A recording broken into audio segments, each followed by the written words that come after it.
Hello, no Jean for 25 please. Layo.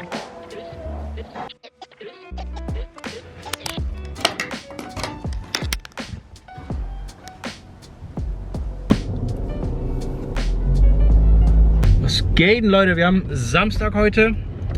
Auf dem Weg zum Strip. Eine Runde Aria Cash Game Grind. Heute wieder das gleiche Spiel. Hab nur bis knapp 5 Uhr Zeit live zu grinden und abends dann wieder Online-Poker.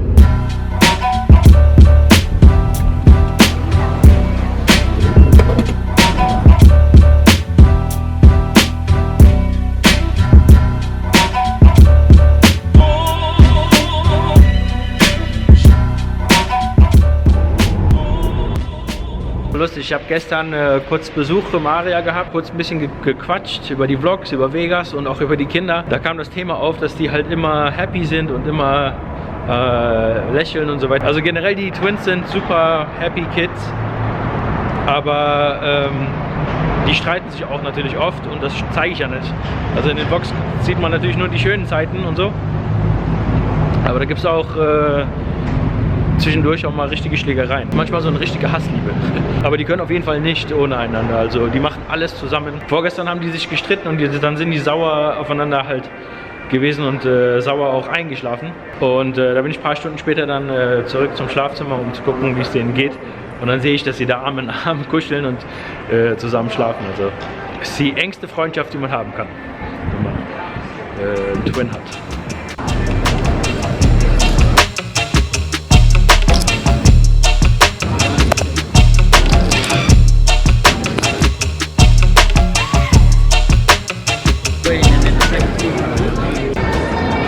Session mit einem Plus von $535 beendet. Ich habe ganz viele kleine Pötte gewonnen, aber ich kann mich jetzt an keine Showdown-Hände oder so erinnern, oder es gab auf jeden Fall keine All-Ins. Ganz viele kleine Pötte, hier und da immer wieder geschnappt. Ziemlich smoothe Session, ohne viel Turbulenz. Ist eigentlich immer ziemlich langweilig, wenn es in diesen Sessions irgendwie, also wenn in den Session nichts passiert. Ich versuche immer die Action zu filmen, also wenn es irgendwie All-Ins gibt oder so, dann packe ich die Kamera am Ende meistens aus. Versuche den Showdown wenigstens noch zu filmen. Aber wie gesagt, heute war einfach eigentlich ziemlich langweilige Session, aber quasi ein Stack plus.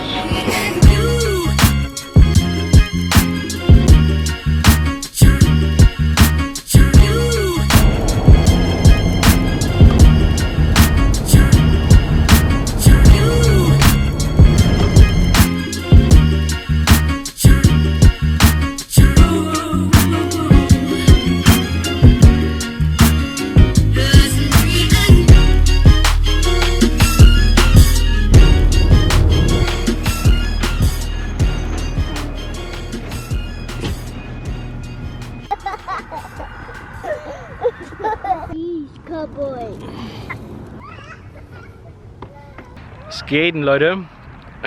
Ist der nächste Tag. Wir haben jetzt Sonntag. Kurzer Spaziergang, bevor gleich Online-Grind losgeht. Freue ich mich schon mega drauf. Denn wir haben eine starke Woche hinter uns. Also viel Live-Grind, fast jeden Tag gespielt. Sind zwar jetzt nicht so großartig viel Plus diesen Monat, aber dennoch guten Grind hingelegt. Ich habe gestern Abend noch kurz mit dem Daniel nicht telefoniert. Wir haben uns Sprachnachrichten hin und her geschickt. Wir haben uns ein bisschen darüber unterhalten, wie einsam man hier eigentlich ist als Deutscher in Vegas, als Pokerspieler vor allem. Also ich habe zwar meine Family und meine Kinder und ich liebe meine Family über alles natürlich. Ja, da sind Dinge passiert, die in den Vlogs natürlich nicht gezeigt wurden, beziehungsweise in der Zeit habe ich auch nicht gevloggt. Also mir ging es eine ganze Zeit lang überhaupt nicht gut. Ich habe auch kurz mal damals überlegt, in der Zeit mal vielleicht ein bisschen was zu filmen, aber das hätte ich nicht hingekriegt, ohne einen Satz, ohne Heulen hinzukriegen. Also das wollte ich euch einfach ersparen. War einfach eine krasse Depri-Phase. Hatte nichts mit dem Pokern zu tun wirklich, obwohl finanziell auch nicht so gut lief. Es war einfach allgemein eine richtig schwere Zeit für mich. Finanziell, mental, körperlich. Ist alles einfach in den Bach runtergegangen. Hat auch viel damit zu tun gehabt, dass ich einfach mega im Burnout war. Ich habe da 7 Jahre für einen absoluten Narzissten gearbeitet, der mir heute noch 9.000 schuldet. Als ich in Vegas angekommen bin damals, habe ich ja erstmal mit dem Pokern angefangen, war ich mega Fisch damals, aber ich habe mega Ehrgeiz gehabt. Ja, versucht halt einfach mit einer ganz kleinen Roll hier was zu reißen und es ist alles gut gegangen. bis mir irgendwann mal meine Kohle geklaut wurde und dann habe ich angefangen bei HD Poker zu arbeiten. Da fing alles an eigentlich. Es war gut und nicht gut. Ich bin mega dankbar für die Zeit, dass ich mir schnell irgendwie ein schönes Leben aufbauen konnte, mit schönem Haus und schönen Autos und all so Sachen. Aber andererseits hat mich das total weit weggebracht von meinen eigentlichen Pokerzielen und wieso ich überhaupt nach Vegas gekommen bin. Also all die Dinge, die ich eigentlich hier machen wollte, habe ich dann irgendwie vernachlässigt und habe mich erstmal nur auf Arbeiten und Familie großziehen konzentriert, beziehungsweise ja, Haus kaufen und also Dinge. Ich habe an Geburtstagen gearbeitet, an Weihnachten gearbeitet, an Neujahr gearbeitet, in so vielen Family-Events und krank mit Covid und also ich habe komplett durchgearbeitet, 7 Jahre lang und kein Mal richtig Urlaub gehabt. Wir sind zwischendurch mal für 2-3 Tage nach LA gefahren, aber das kann man natürlich nicht wirklich Urlaub nennen. Und also ich war mega im Burnout. Ich habe auch noch ein Team von, ich weiß nicht, 20, 30 Mann geleitet und 1000 verschiedene Dinge auf einmal gemacht. Nicht nur meinen eigentlichen Job, sondern ja, ich habe wirklich alles in den Laden gemacht. Und dann nebenbei noch für 2 andere Firmen gearbeitet. Also da kam richtig viel Kohle rein und zwischendurch noch gepokert. Da kam immer wieder hier und da ein paar Tausender rein. Also finanziell war ich mal im Peak. Da habe ich richtig viel Geld verdient. Aber mental war es mega, mega schwer. Wer sich die Vlogs zum Beispiel von vor 2 Jahren noch anschaut, da könnt ihr mal gucken. Ich habe kaum gelacht in den Vlogs. Ist alles immer ganz ernst und ganz trocken und selbst im Kings Casino, die 3 Episoden, da waren so viele coole Leute am Start. Ich konnte das alles gar nicht genießen, weil ich noch so krass im Burnout war. Ich war dann froh, dass ich an den Pokertischen war wieder, also dass dieser ganze Arbeitsstress vorbei ist und dass ich jetzt nur noch poker.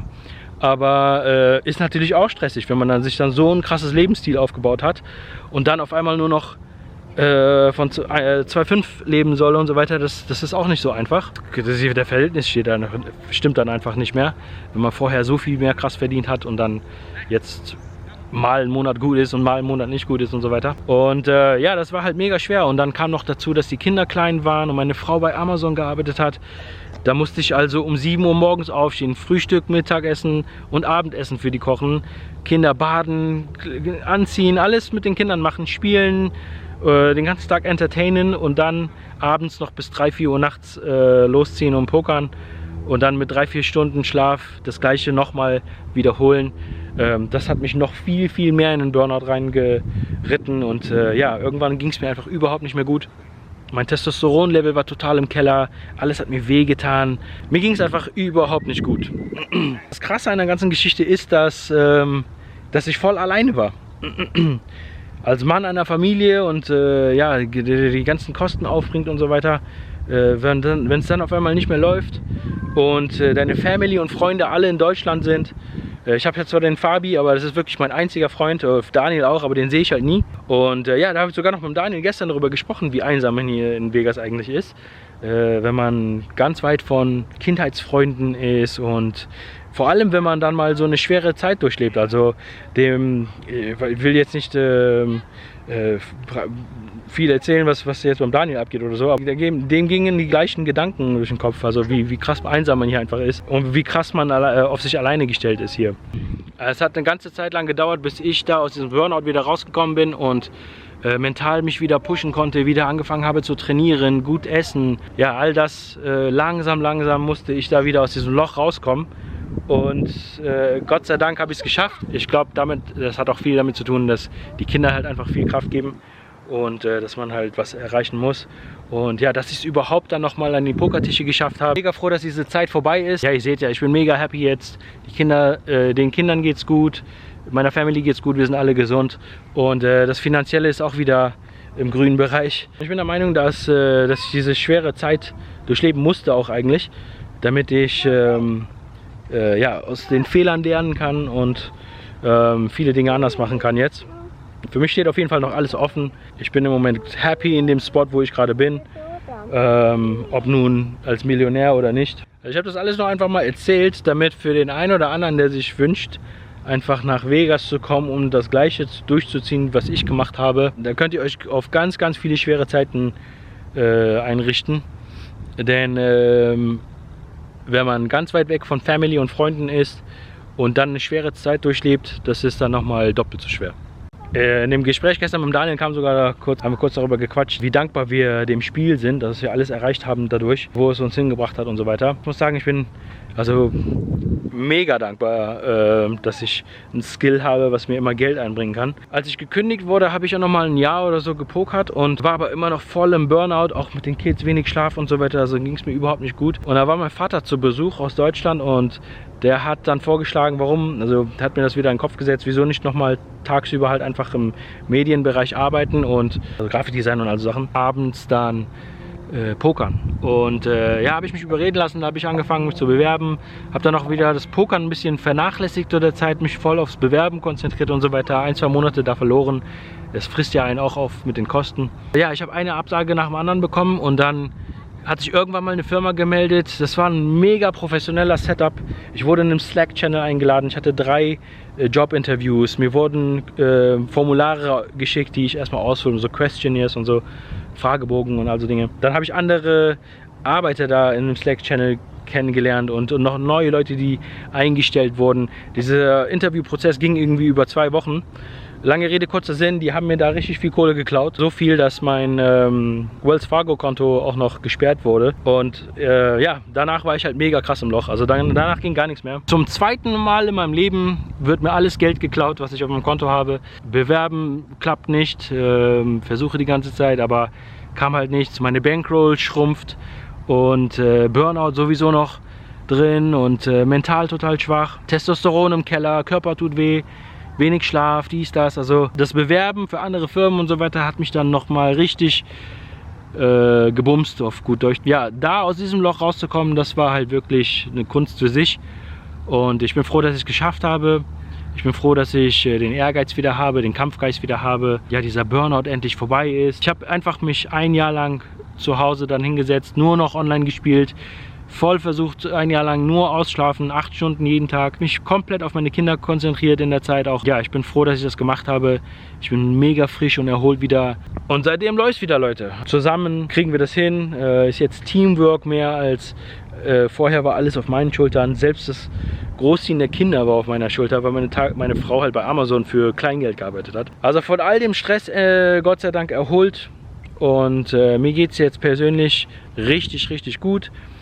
Das Finanzielle ist wieder im grünen Bereich. Natürlich verdiene ich nicht mehr so krass wie früher, aber mir geht es so, wie ich im Moment verdiene, viel, viel besser.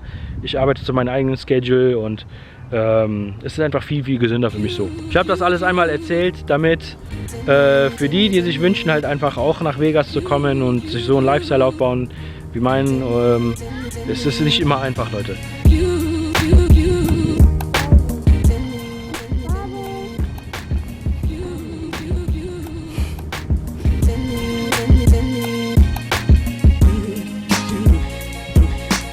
Auf jeden Fall eine turbulente Zeit hinter mir und bevor jetzt in den Kommentaren irgendwie aufkommt, dass ich irgendwie mein Leben mismanagt hätte oder so, ich habe auf jeden Fall einige Fehler gemacht und ich weiß meine Fehler, aber zu der Zeit, wo ich so gut verdient habe, ich hatte in Aktien investiert, in Krypto investiert, ich hatte unterm Kopfkissen mehrere 20.000, 30.000 Dollar.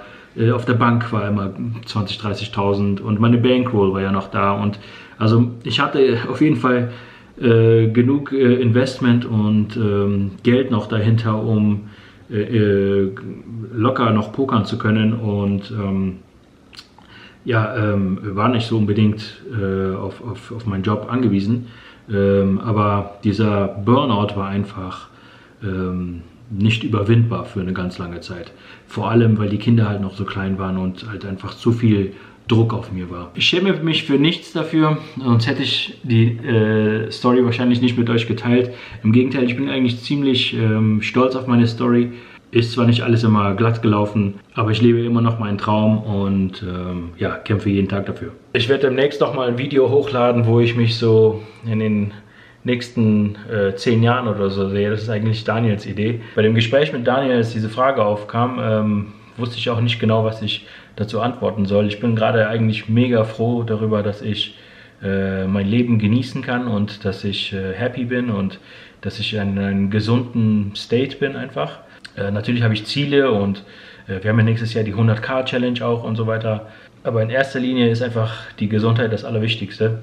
Und ja, alles andere können wir uns ergrinden. So, genug gequatscht, Leute. Jetzt gibt es den nächsten Gewinner zur Poker Bankroll Tracker Giveaway. Jahresabo. Hier haben wir wieder alle Namen drin. Und zack. Chipmunks Grind. Herzlichen Glückwunsch. Herzlichen Glückwunsch, Chipmunks Grind. Ich werde das weitergeben an den Steve. Nochmal vielen Dank an Steve für diese coole Giveaway-Geschichte hier. Und ja, danke euch, dass ihr zugeschaut habt. Vielen Dank fürs Liken, Kommentieren und nicht vergessen, abonnieren.